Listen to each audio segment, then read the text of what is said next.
What are some of the components that someone needs in order to be a good board advisor? You talked about the kind of the activity of going out and offering to set that up and in key position, helping to connect. But what about some of the components? Because many people haven't structured how they appear as a director, but maybe as a founder or as a CEO or as an entrepreneur, very different. Yeah, absolutely. So we have 5 components that we take all people through, and they're not sequential. They're 5 components that will get you to that board of advisors position, and then take you up to board apprentice, and then take you up to an actual board seat. So, and you kind of repeat through them. So the first one is connections. And as you know, my first book, Progressive Partnerships, was all about how do you create enough value to get people into your network. Most of us are pretty organic with the way we build our networks. It's not very deliberate. So one of the first things we have our guests doing, or our members doing, is actually reaching out to business owners, reaching out to directors, reaching out to investors, and starting to have those conversations. The second piece is knowledge. A lot of people kind of think, well, look, I've got 20 years of supply chain management. I could advise your board on that. That's not what the board needs. That's a consultant that the company needs. The board needs to be thinking about stakeholders. So don't worry about your current career. You need to start thinking about what are the stakeholders of a company? What does the board actually need at different stages? And you don't need to be an expert in this sort of stuff, but it's really understanding the difference between shareholder value and client value. And most entrepreneurs are obsessed with client value. But actually, you need to start thinking about shareholder value when you sit on the board. So just a basic knowledge around that kind of piece.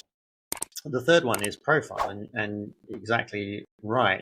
Most of us, if we're an employee, generally we haven't done anything on our profile because it's only needed internally.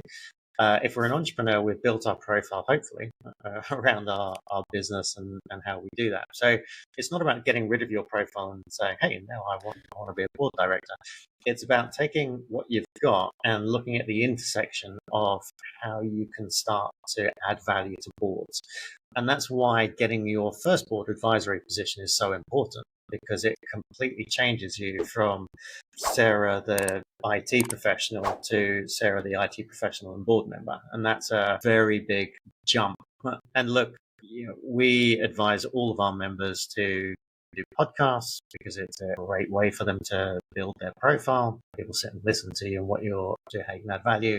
We do media profiles for them as well. And Veblen Director Program, which is our business, on LinkedIn, 3 times a day, they put out 3 different stories about, or repost or make some comments on those, so that when somebody looks at your profile, you're not just talking about PR or IT or supply chain management. There's a few little bits around there about governance or ESG or investor relations or something like that.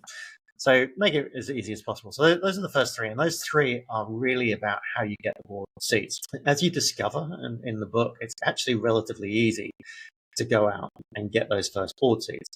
But you don't want to be a bad board member. There's enough bad board members out there. So the next piece is really around how you add value.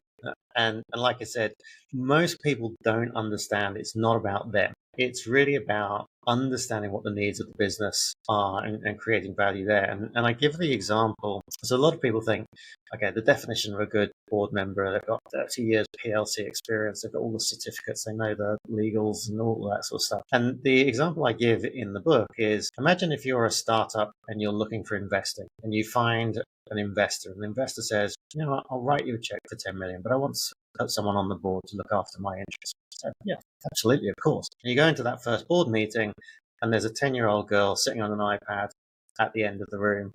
And who's that? That's his board representative. Well, that person is the most valuable board member at the table. They've got no experience, they've got no certificates, they're not well connected, they don't have the knowledge, but they're still the most valuable board member, because if you piss them off, you lose your 10 million in funding. So understanding what the pressure points are and how you create value, just like when we talk about international exposure or your industry knowledge or your connections in the company, those could be your value points. So understanding value is really key. And then the final one is leverage. We don't want to be a board advisor for the rest of our lives. We want to leverage that up, either to take that company to the next level and grow with them, because the bigger the market cap, the bigger your salary and opportunities, basically. Or we say, look, that was a stepping stone. And one of our mantras is every role you take is just a stepping stone to the next one. So you get that, you do that for a year, but at the same time, you're already applying to be an apprentice for a publicly listed company. And once you start doing that, we go up to the real one. So those are the 5 components, and you just loop through those over and over again. Yeah, Callum, so that's a couple of things in there for me, really, really important. One is that you understand that you're adding shareholder value, not acting as a consultant providing product value, right? You're not then giving your time for free for something that they would pay a salary for, right? You're creating a quantum strategic change in the business, a business introduction, for example, or even a strategic insight. And the other point that you've raised, I mean, there are 5 great ones, but the other one is about a term that you're not locking yourself in. You have a duration for this agreement.